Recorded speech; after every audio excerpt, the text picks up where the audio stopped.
Bueno, muy buenas tardes, bienvenidos a la clase número 7. Hoy con cambio de formato vamos a ver cómo nos va. Si ustedes recuerdan la clase anterior, si escucharon el audio, habíamos llegado al punto de establecer que uno de los fenómenos decisivos que acontecen en la Edad Moderna y que se vinculan obviamente con la filosofía, pero en general con todo el conocimiento, tiene que ver con la consolidación epistémico-metodológica de la ciencia. Esto puede parecer muy difícil, pero como ya lo explicamos, no es otra cosa que la confirmación de la ciencia como conocimiento auténtico, como verdadero conocimiento. Es decir, si un conocimiento es válido, tiene que ser científico. Y si es científico, tiene que reunir, como habíamos dicho, ciertas condiciones como que tienen mucho que ver obviamente con la experiencia, con la experimentación. Estas condiciones son la objetividad, la prueba y la verificabilidad. Un conocimiento que intente tener validez y que no reúna estas condiciones, bien, primero que sale del universo de lo cognoscible, de lo que se puede conocer.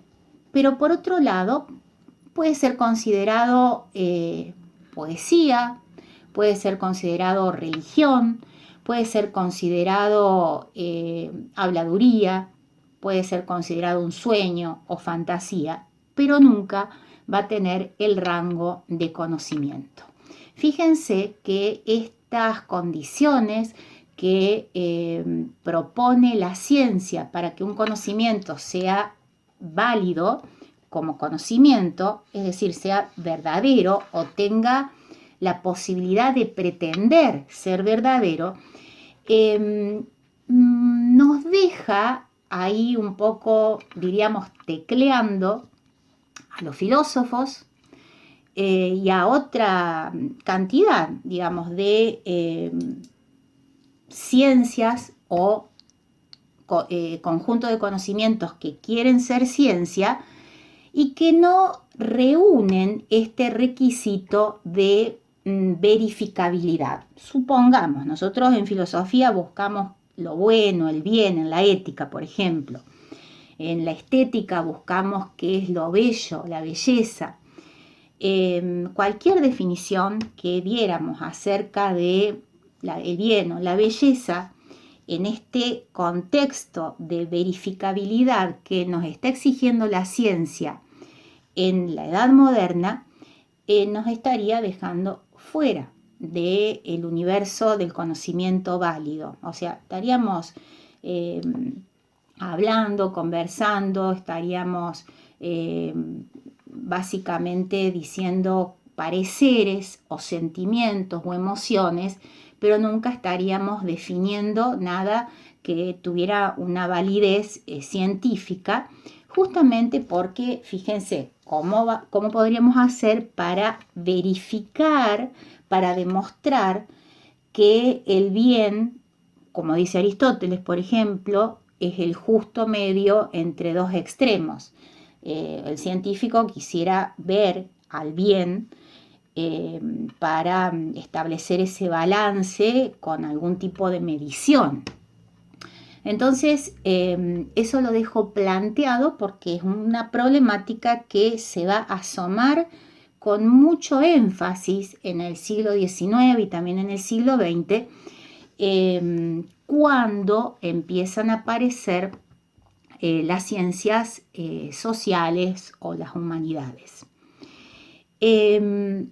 Bueno, aclarado esto, es decir, que el conocimiento científico se instala en la modernidad como paradigma, como modelo, como medida de cualquier conocimiento que quiera tener validez. seguidamente tenemos que hacer otra afirmación. Esta validez del conocimiento científico tiene una garantía sumamente importante. Esta garantía es una facultad humana que es justamente la facultad en torno de la cual gira todo el pensamiento moderno hasta muy entrado, diría yo, el siglo XX, más allá de la existencia de pensamientos emergentes que van poniendo en duda o cuestionando esta facultad. Me refiero a la racionalidad. La racionalidad obviamente es la facultad humana sobre la cual se sustenta el conocimiento científico. Ustedes saben que el siglo XVIII puede considerarse como el siglo en el que la edad moderna y el proyecto moderno tienen su punto culminante. Y justamente en este siglo se da este fenómeno llamado iluminismo o ilustración, justamente porque el iluminismo o la ilustración nos conducen a pensar que toda la organización de la sociedad, de la vida humana, del conocimiento humano, están bajo la luz de la razón. De ahí, iluminismo. Ahora me gustaría aclarar un poquito más qué entendemos por racionalidad. Porque yo les diría que si nos ponemos exquisitos, quizás como mínimo podríamos definir 3 o 4 y contemporáneamente hasta más tipos de racionalidad. Por lo pronto tenemos que establecer que estas condiciones que establecía, dijimos hace un momento, la ciencia, para que un conocimiento sea legítimo, y hablábamos de objetividad, hablábamos de consistencia, hablábamos de verificabilidad. Todas estas condiciones están obviamente vinculadas al conocimiento racional. Sin embargo, específicamente, el conocimiento racional apunta justamente a un tipo de relación entre las afirmaciones que se llaman argumentos, ¿sí? Cuando muchas afirmaciones se vinculan entre sí, estamos frente a un argumento. Ese argumento, si no es una contradicción, si no es una cosa, digamos, ininteligible, o sea que no se puede entender, debería ser racional, si no, no es argumento. Miren, cuando una persona nos discute alguna cosa, nosotros, si no le entendemos bien, por lo menos me pasa a mí y casi lo vivo como un pecado de soberbia, pero cuando por ahí alguien nos quiere explicar algo y nosotros no lo entendemos bien, le decimos, bueno, y su respuesta frente a nuestra inquietud, bueno, no te entiendo, es, pero bueno, ¿en qué te fundamentás? Y la persona te dice, bueno, a mí me parece, yo lo escuché en la tele, lo vi en el Facebook. Estamos frente a una persona que no está argumentando, porque está diciendo que lo que piensa lo escuchó en la televisión, o sea, lo está repitiendo, está diciendo que lo cree, que le parece, que lo soñó por ahí o que tuvo una intuición. Bueno, todo este tipo de respuestas frente a una pregunta como ¿en qué te basás para decir lo que estás diciendo? Este tipo de respuestas, decían, no son en modo alguno respuestas racionales. ¿Por qué? Porque no tienen la forma de una argumentación.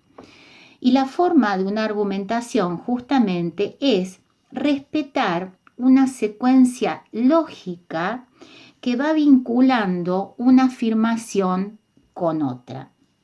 Muchas veces hemos puesto como ejemplo un silogismo, es decir, un razonamiento lógico que es muy básico, es muy simple, que viene de alguna manera a ilustrar esto que estoy diciendo. Si yo digo, todos los hombres son mortales, Sócrates es hombre, por lo tanto, Sócrates es mortal.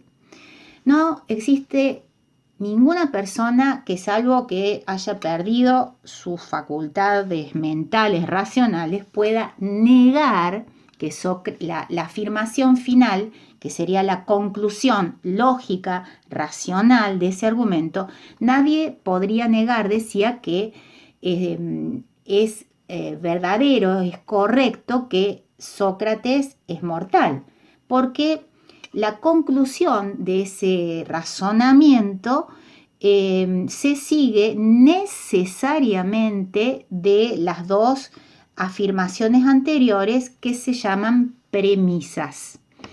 Entonces, cuando hablamos de un pensamiento racional, cuando hablamos de un conocimiento racional, estamos hablando de este tipo o de esta forma de pensar y hablar que es argumentativa.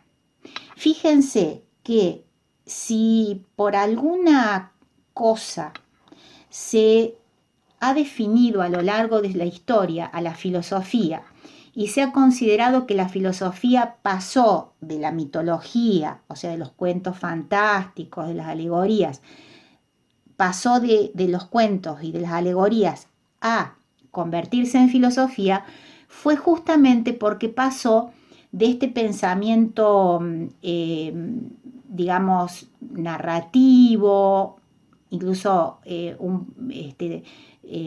involucra a dioses, a fuerzas sobrenaturales, etc., y que además son cuentos, pasó a tratar de explicar la realidad, la filosofía, desde una forma racional, o sea, argumentativa. Pasó del mito al logos. Logos significa razón. Entonces, toda forma de pensamiento que quiera ser creíble, que quiera ser racional y que quiera ser, por lo tanto, conocimiento, que quiera... ¿qué es conocimiento? Conocimiento es esto de aportar novedades, ¿sí?, en torno a la realidad, ¿sí?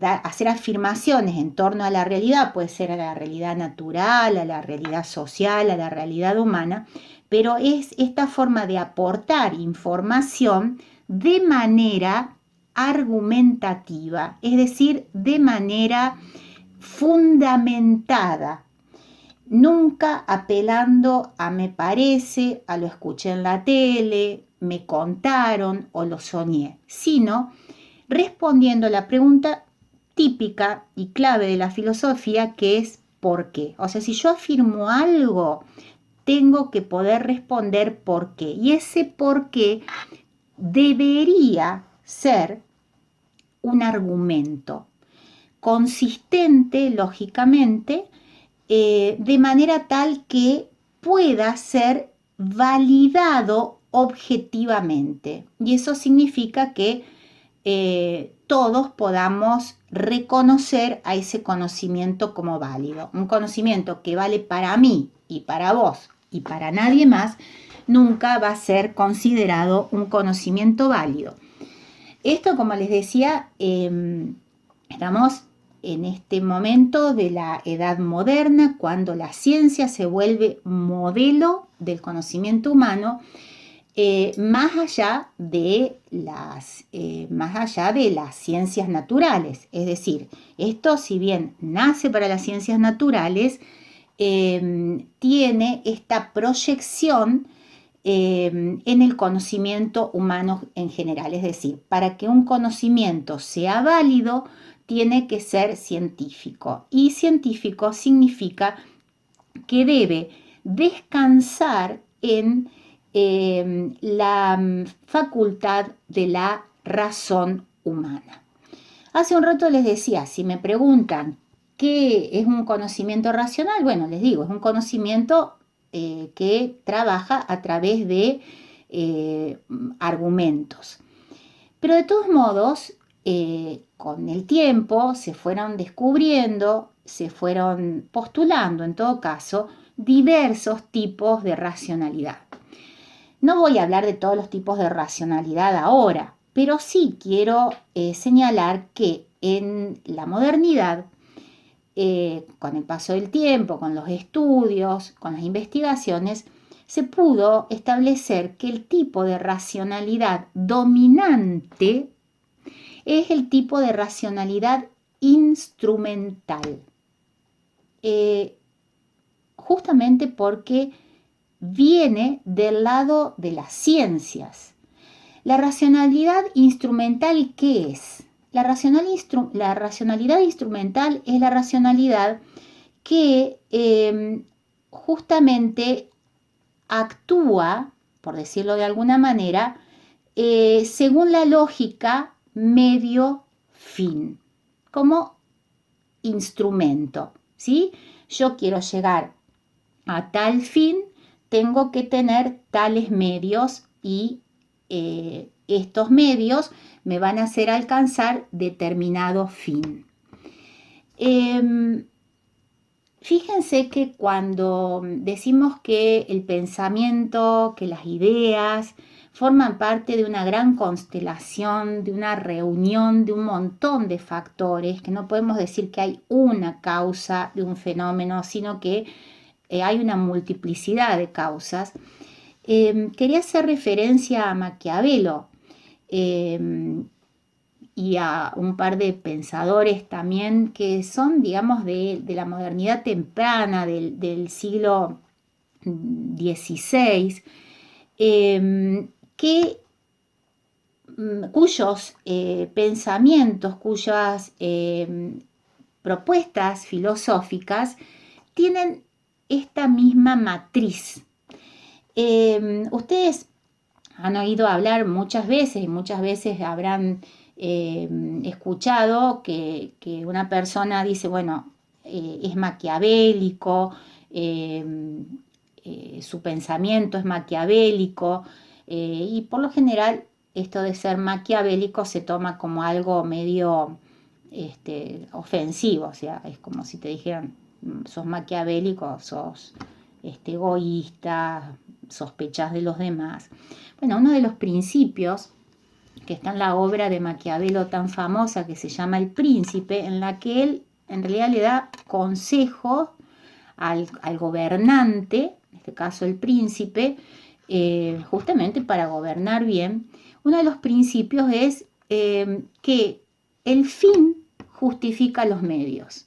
Esta es una versión bastante interesante para debatir, para discutirla.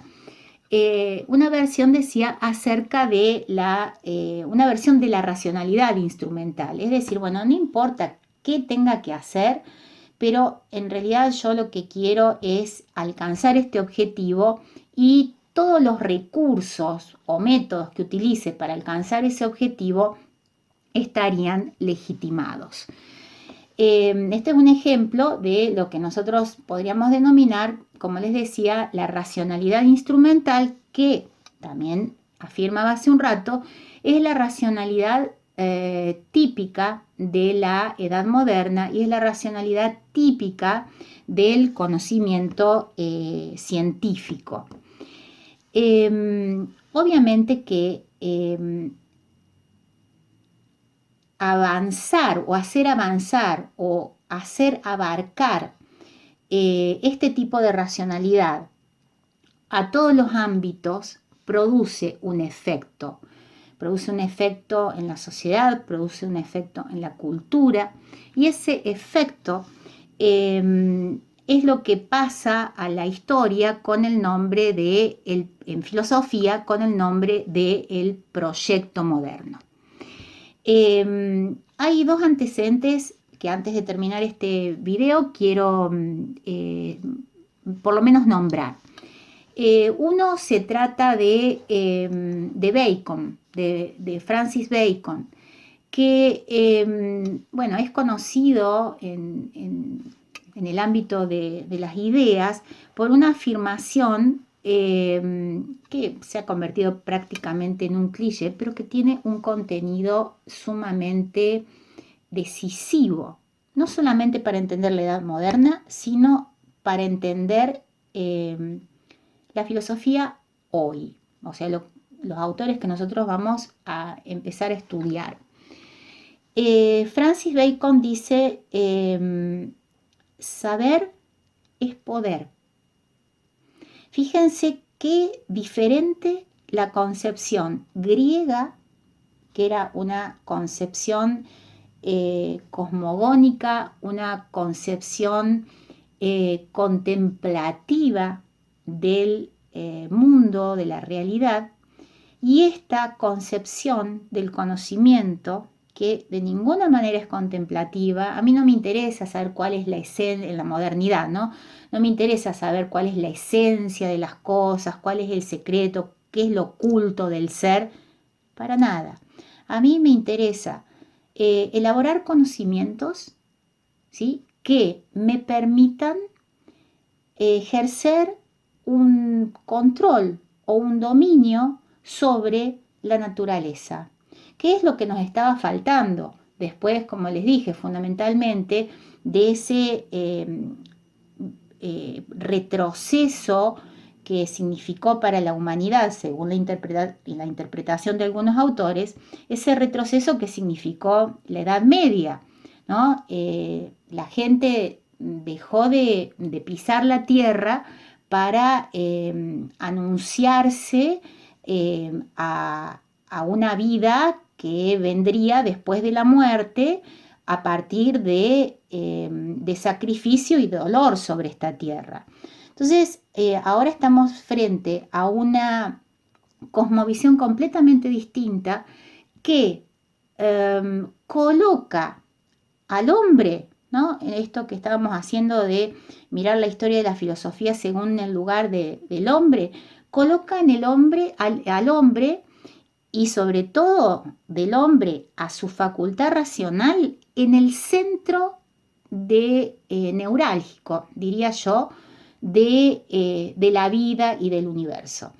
Por eso, como lo dijimos en alguna de las otras clases, estamos frente a una visión antropocéntrica, pero más exacto sería decir que estamos frente a una visión logocéntrica. Logo, porque logo, como dijimos hace un rato, significa razón. Bueno, y con esto hemos avanzado lo suficiente como para entrar en la próxima clase en un tema un poquito más específico.